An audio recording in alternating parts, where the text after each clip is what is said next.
जब आप 2016 के साल में परेशान थे, हताश हो रहे थे, तो तथ्यों को ढूंढने के लिए आप भारतीय मीडिया के अखबारों चैनलों का सहारा लेते होंगे। बिल्कुल। तो क्या आपको उस वक्त या इस वक्त भी तथ्य नहीं मिल रहे थे आपको? नहीं, तथ्य तो थे, बस उनको हाईलाइट नहीं किया जाता था। असल में एक तरफ फैक्ट्स तो अभी भी मौजूद है, बस बात यह है कि जो टीवी मीडिया है वो किस तरह से उनको हाईलाइट करता है, किस चीजों पे डिस्कशन करता है। अब एक खबर यहाँ पे आती है कि फाइनेंस बिल ने करप्शन को लीगलाइज कर दिया है, और दूसरी तरफ कोई ऐसी फालतू की खबर आ जाती है कि राहुल गांधी ने ये बयान दिया, तो मेन स्ट्रीम मीडिया हमारा उस राहुल गांधी के बयान पे ज्यादा टाइम लगाएगा और वो करप्शन को लीगलाइज करने वाली बात को इग्नोर कर जिसमें चंदा देने वाले का नाम जाहिर नहीं किया जाएगा और फिर उसको बताया जाता है कि ये पारदर्शिता का उदाहरण है। नाम नहीं बताना भी पारदर्शिता है। पर ऐसे बाहर के देशों के भी आप चैनल को अलटते पलटते रहते होंगे, तो कुछ फर्क दिख रहा है या आपको लग रहा है कि जहां आप रहकर काम करते हैं वहां का भी मीडिया वैसा ही हो गया है और यहां का भी मीडिया वैसा हो गया? बहुत फर्क है। जहां मैं रहता हूं वहां के मीडिया में और यहाँ के मीडिया में। बात तो सही है। इंडिया की वर्ल्ड प्रेस फ्रीडम रैंक कितनी 138 पे आउट ऑफ 180 कंट्रीज। जो भी डेवलप्ड कंट्रीज हैं सब टॉप 20-30 में आने वाली। आप उनका मीडिया चैनल खोल के देख लीजिए, हमारा देख लीजिए, बहुत फर्क दिखता है। मैंने वहां पे रहने वाले कुछ लोगों को हमारे एक बड़े फेमस जर्नलिस्ट के कुछ वीडियोस दिखाए थे, वो हंस हंस के पागल हो गए थे देखकर कि ये क्या चल रहा है, मतलब कोई एंटरटेनमेंट शो चल रहा है कि कॉमेडी शो चल रहा है, ये जर्नलिस्ट का वो चल रहा है। तो बहुत फर्क है। आराम से बात करते हैं, एक तो वहां पे लोग फैक्ट्स पे बात करते हैं और फालतू की डिबेट्स नहीं चलाते ज्यादा, जिसमें झगड़े वगड़े होते हैं कि एक रिलीजन के बेसिस पे डिबेट कम ही चलती हैं।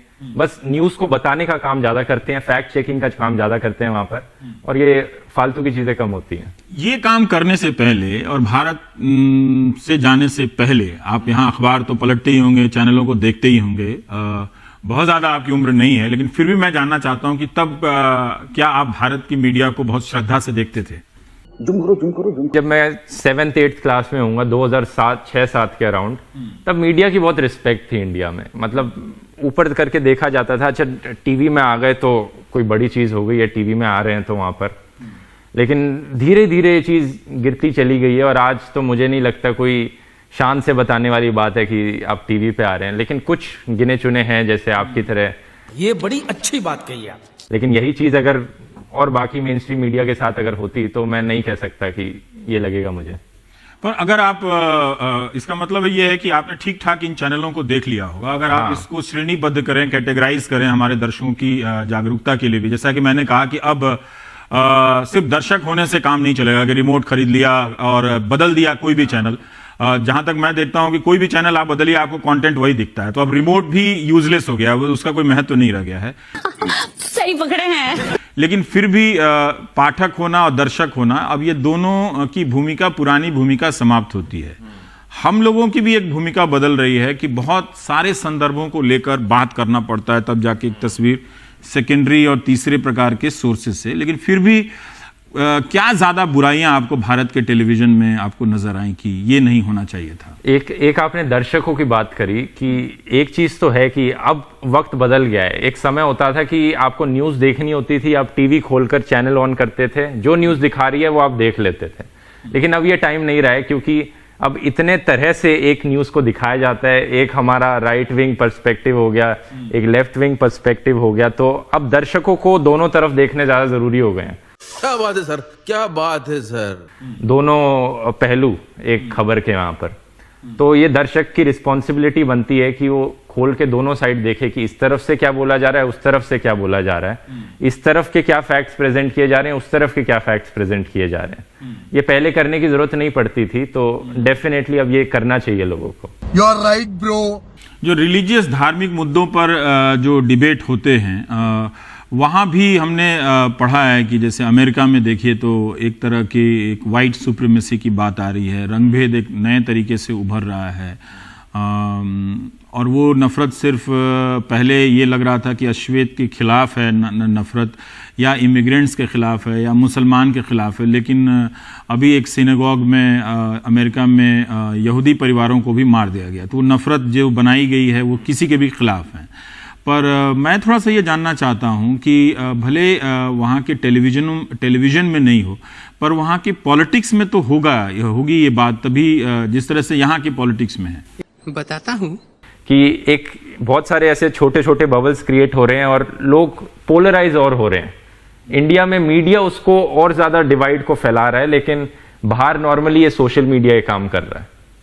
ये फर्क है दोनों में यहाँ पर। आपके ही काम के संदर्भ में और प्रतीक सिन्हा के काम के संदर्भ में पूछना चाहूंगा कि शुरू में ऑल्ट न्यूज को लेकर मीडिया के कुछ हिस्से में उत्साह था, अभी भी है, लेकिन फिर भी मैं जानना चाहता हूं कि आप जब मीडिया को आईना दिखाते हैं तो क्या फिर मीडिया की तरफ से आपकी बातों को सपोर्ट मिलता है?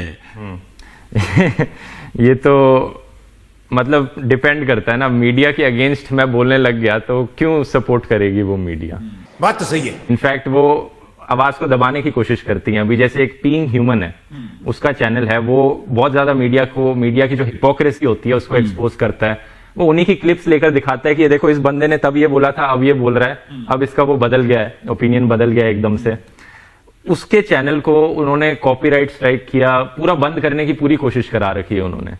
अरे बाप रे, ये तो धोती खोल रहा है। तो वो भी सेंसरशिप की कोशिश तो करी जाती है, मेरे साथ भी करी जाती है। ये एक नई चीज हो रही है आपके साथ भी कि जो आप वीडियो इस्तेमाल करके लोगों को दिखाते हैं कि फला एंकर ने ऐसे कहा, गलत कहा, या इस तरह से धार्मिक सांप्रदायिकता को भड़का रहा था, अब आप वो वीडियो इस्तेमाल कर पा रहे हैं या कॉपीराइट के बहाने उसको रोका जा रहा है? नहीं, अब मैंने पर्सनली अवॉइड कर दिया है कि मैं इन न्यूज चैनलों की क्लिप इस्तेमाल करूं, क्योंकि वो कॉपीराइट करके वीडियो हटा देंगे फिर, इसलिए मैं अब नहीं कर पाता है। तो फिर अब दूसरा रास्ता क्या बनता है कि अगर मेन स्ट्रीम मीडिया के हजार मंच एक झूठ को फैलाने लगे, सांप्रदायिकता को फैलाने लगे, और कोई दूसरा जो आप जैसे नागरिक के सिटीजन के प्लेटफॉर्म से खड़ा होकर क्वेश्चन कर रहे हैं, आपको उन सब सामग्रियों का इस्तेमाल ना करने दिया जाए, तो फिर क्या ये अभियान समाप्त हो जाएगा? नहीं, ये तो बिल्कुल नहीं होगा। ये हुई ना बात। क्योंकि बहुत लोगों की जरूरत है हमें देश में ऐसे जो उठकर आवाज उठाएं और क्रिटिसाइज करें, जो काम मीडिया नहीं कर पा रहा है उसको। लेकिन फिर भी आप अपने आप को लगता है कि ये काम कर पाएंगे? जैसे हम लोगों से ही कई दर्शक पूछते हैं कि आपको डर नहीं लगता है? मैं तो मैं क्यों डरूंगा किसी से? फिर उनके अंदर ये बात होती है कि यार बोलने में खतरा है, तो क्या आप उस खतरे को सेंस करते हैं? नहीं, ये तो एक माहौल बनाया गया है। ये इनकी जो ट्रोल आर्मी है, ये गालियां देती है, कमेंट्स में ये गालियां देगी, धमकी देगी वहां पर, लेकिन उनका तरीका है ये सेंसरशिप करने का। हालांकि कुछ हद तक ये सही भी बैठता है, वो जो एक्चुअली में जब कुछ हो जाता है अनफॉर्चुनेट, लेकिन ज्यादातर टाइम ये क्या बोलूं, सिर्फ बोलते ज्यादा है, ये कुछ करते नहीं है। क्या बढ़िया था गुरु। तो बहुत लोग जानना चाहते हैं कि आप कहाँ रहते हैं, तो मैं कहीं पढ़ रहा था कि आप बताना नहीं चाहते हैं, तो क्या ये उसका हिस्सा है कि महफूज रखने का, प्रोटेक्शन का एक हिस्सा है? बिल्कुल डेफिनेटली है, क्योंकि आप देख ही सकते हो आपके साथ किस तरह की धमकियां आती हैं, आपको अभिसार शर्मा को किस तरह की धमकियां आती हैं। जो भी सरकार के ऊपर सवाल उठाने की हिम्मत रखता है, ये अपनी आर्मी भेज देते हैं उनके पीछे। बेशर्मो शर्म करो शर्म।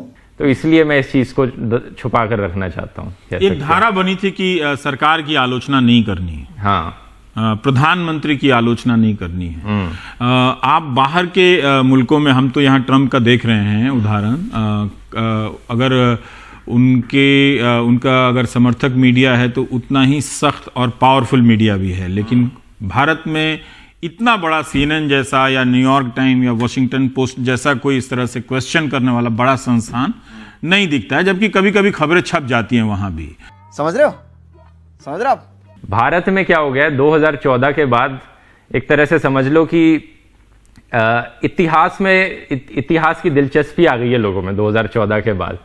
लोगों को आज के टाइम पे ये फर्क नहीं पड़ता कि आज क्या हो रहा है। लोग चाहते हैं कि जब मैं भी वीडियो बनाता हूं, कुछ लोग ऐसे हैं जो सवाल करेंगे कि तू 60 साल के क्यों नहीं बोलता, तू ये क्यों नहीं बोलता कांग्रेस के टाइम पे क्या हुआ था।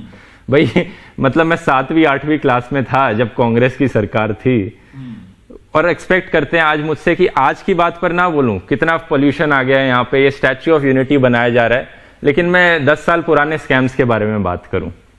ऐसा नहीं है, वहां के लोग समझते हैं कि आज के मुद्दे क्या हैं, किस पे बात करनी चाहिए मीडिया को, और वही चीज मीडिया भी उठाता है यहाँ पे। तो कुछ हद तक तो लोगों को भी सुधरने की जरूरत है यहाँ पर। लोग भी जाने कि क्या काम मीडिया का है, क्या उन्हें करना चाहिए यहाँ पर।